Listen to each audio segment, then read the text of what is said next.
খুব বেশি কিছু বানাবো না, আজকে লাঞ্চে বানাবো মসুর ডাল আর আলু উচ্ছে ভাজা। কিন্তু আমাদের যেহেতু চলে যাওয়ার টাইম চলে এসছে, তাই আমরা আমাদের গ্রোসারিটাকেও শেষ করে দিতে হবে। এই দেখো কথা বলতে বলতে যে নুন দেবো, নুনটা শেষ হয়ে গেছে, তাই একটু নুনটা ঢেলে নিই।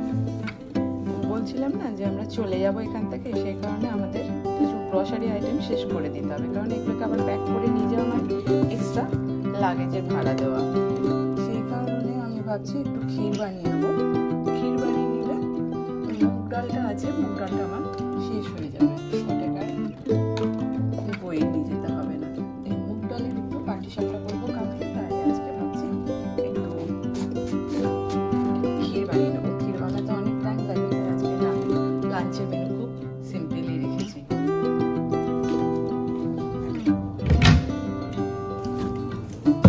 এই যে এত মশলা আছে, এই মশলাগুলোকেও শেষ করতে হবে। দেখি কত কি শেষ হয় না হয়, তাহলে আশেপাশে যারা আছে তাদেরকে দিয়েই যাব। এগুলোকে ফেডেক্সে করে পাঠানোর থেকে কাউকে দিয়ে যাওয়া অনেক সস্তায় পড়বে আর নষ্টও হবে না। ফেডেক্সে পাঠাতে গেলে যা খরচা পড়বে তার থেকে ওখানে কিনে নেওয়াটা অনেক সুবিধার হবে। এদিকে আমি ডাল বসিয়ে দিয়েছি, এদিকে আমি ফিল্টারে জলটা ভরে নিই। এই সকালবেলা এই একটা মেন কাজ, এখন যদি ফিল্টারে জল ভরে না রাখি সারাদিন জলের প্রবলেম শুরু হয়ে যায়, শুধুই বোতলগুলো শেষ হয়ে যায়, তার জন্য ওয়েট করতে হয়। আর এখন আমি কাটবো উচ্ছে। উচ্ছেটা অনেক দিনই কেনা ছিল, তাই জন্য একটু নরম নরম হয়ে গেছে। তা যাই হোক, ভালো লাগবে উচ্ছে আলু ভাজা খেতে। উচ্ছে আলুটা কেটে নিই তাড়াতাড়ি। একটু পেঁয়াজও দিয়ে দেবো, এর মধ্যে পেঁয়াজ দিলে খুব ভালোই লাগে। উচ্ছেতে এই বীজগুলো আমার একদম ভালো লাগে না, মুখে খুব লাগে, তাই জন্য কাটবার সময় এই বীজগুলো আমি একদম ফেলে দিই। নাহলে খাবার সময় মুখে লাগলে খুব বিচ্ছিরি লাগে।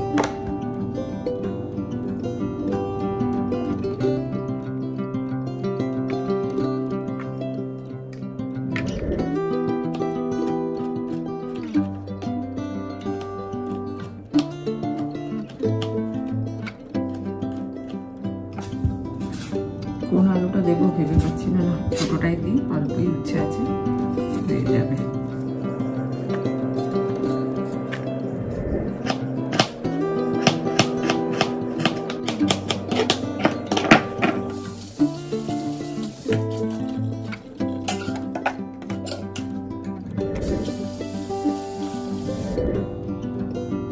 এই যে দেখছো এই আমটা দেখতে কত সুন্দর, কিন্তু খেতে একদম ভালো না। এই যে কালকে কেটেছিলাম আমি আমটা, একটা আম কেটে আর খেতে পারলাম না।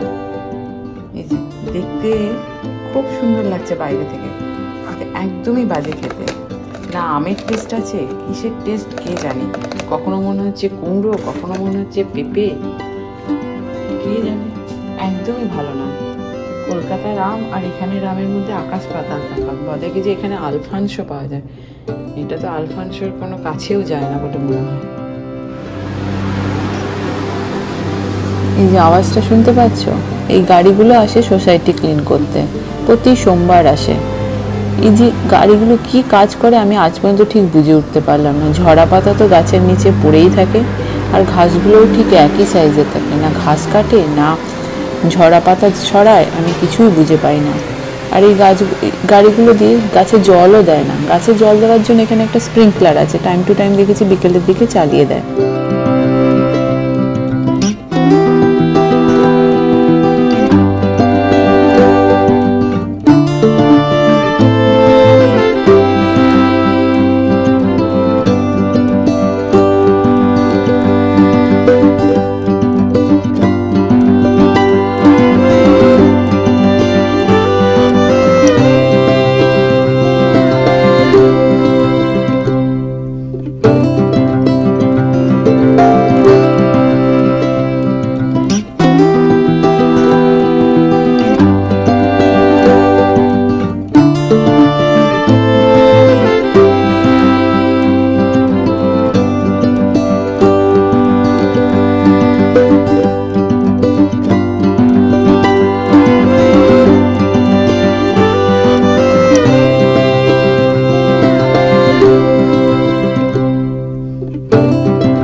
গরম করতে অসুবিধা হবে না।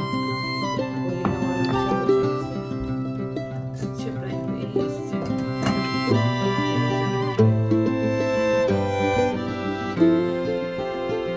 এই যে দেখতে দেখতে ভালো করে ডালও ফুটে গেছে, আর এদিকে আমার উচ্ছেটাও সেদ্ধ হয়ে গেছে। এটা বন্ধ করে দিই, ছেঁকে দেবো, ভেজে নিলেই হয়ে যাবে।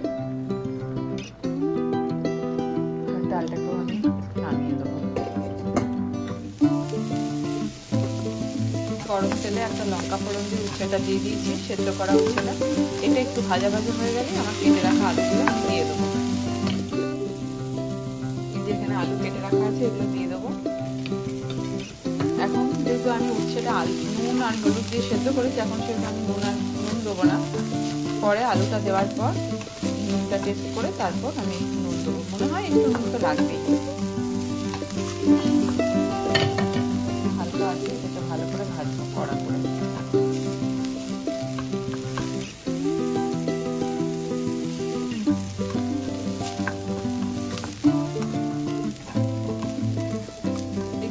আলুটা দিয়ে দিলে আলুটা আগে ভাজা হয়ে যাবে উচ্ছের আগে, সেই কারণে উচ্ছেটাকে আগে একটু ভালো করে ভেজে নিচ্ছি। উচ্ছেটা লাল লাল ভাজা হয়ে গেছে, এবার আমি আলুটা দিয়ে দেবো।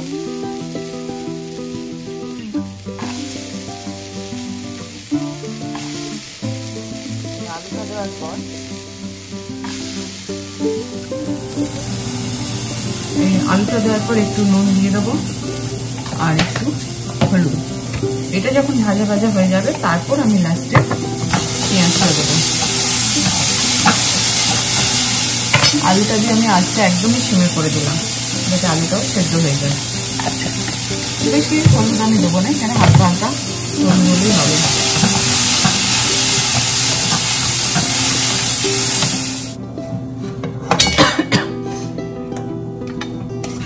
এখানে উচ্ছেটা প্রায় ভাজা ভাজা হয়ে গেছে, আলুটাও সেদ্ধ হয়ে গেছে। আমি এই কন্ডিশনে এই পেঁয়াজগুলোকে দিয়ে দিলাম। পেঁয়াজ দিয়ে একটু ভেজে নেবো। পেঁয়াজটা জাস্ট একটু নরম নরম হয়ে যাবে, ট্রান্সপারেন্ট টাইপের হয়ে গেলে আমি এটা নামিয়ে দেবো। এটা আমি একটু আঁচটাকে বাড়িয়েও দিলাম।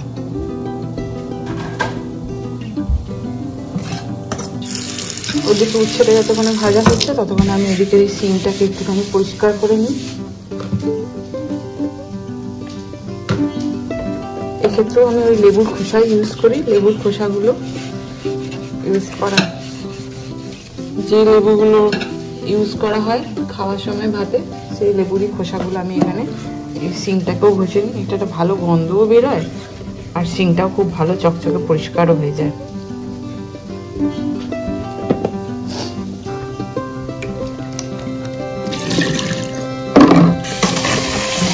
পরিষ্কার রাখবো ভাবছি, এটাকেও পরিষ্কার না। এখানে আমি সমস্ত এই খোসাগুলো ছাড়িয়ে এখানে ফেলি, তারপর ডাস্টবিনে ফেলি। এখানে একটা সুবিধা আছে, এই যে এই জায়গাটা দেখছো, এখানে নিচে একটা ক্রাশার থাকে। সেখানে খাবার বা কিছু খোসা টোসা কিছু ফেলে দিলেও ওই ক্রাশারটা পুরো ক্রাস্ট করে গুঁড়িয়ে নিয়ে তারপর এটা পাইপে ফেলে। সেখানে পাইপটা জমে যাওয়ার কোনো এখানে ভয় থাকে না।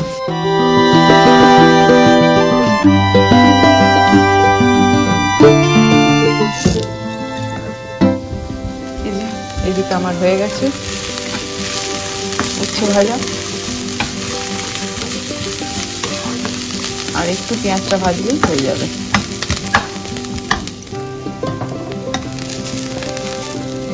কমপ্লিট।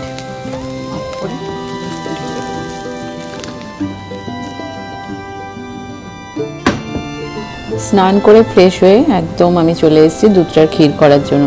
আমি সেদিন প্রায় 1.5 লিটারের মতোই দুধ নিয়েছিলাম, কিন্তু দুধ থেকে ক্ষীর করতে প্রচুর টাইম লাগে, তাই লাঞ্চের আগে আর পুরোটা হয়ে ওঠেনি।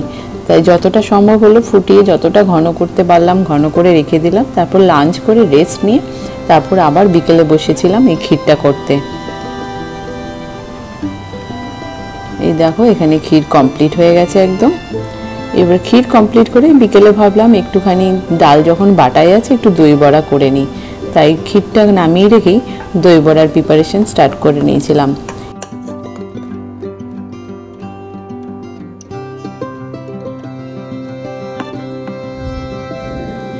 দই বড়ার ক্ষেত্রে আমি খুব কড়া করে বড়াগুলো ভাজি না, বাইরেটা যাতে লাল লাল হয়ে যায় আর ভিতরটা যাতে একটু নরম থাকে।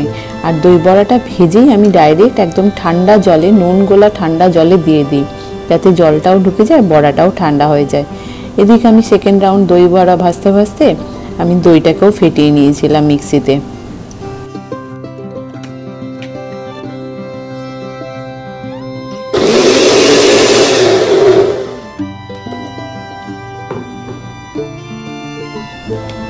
ব্যাস দই বড়া তৈরি।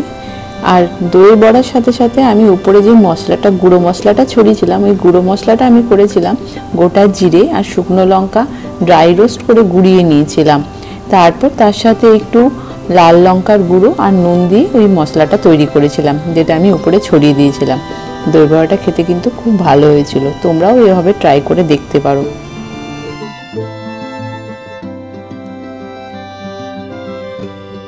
তাহলে আজকের ব্লগটা এখানেই শেষ করি। আবার দেখা হবে তোমাদের সাথে আরেকটা নতুন ব্লগে। আজকের ব্লগে যদি কিছু ভালো লেগে থাকে তোমরা প্লিজ লাইক, শেয়ার আর কমেন্ট করে দিও। আর যারা সাবস্ক্রাইব করোনি এখনো, তারা প্লিজ আমার চ্যানেলটা সাবস্ক্রাইব করে নিও।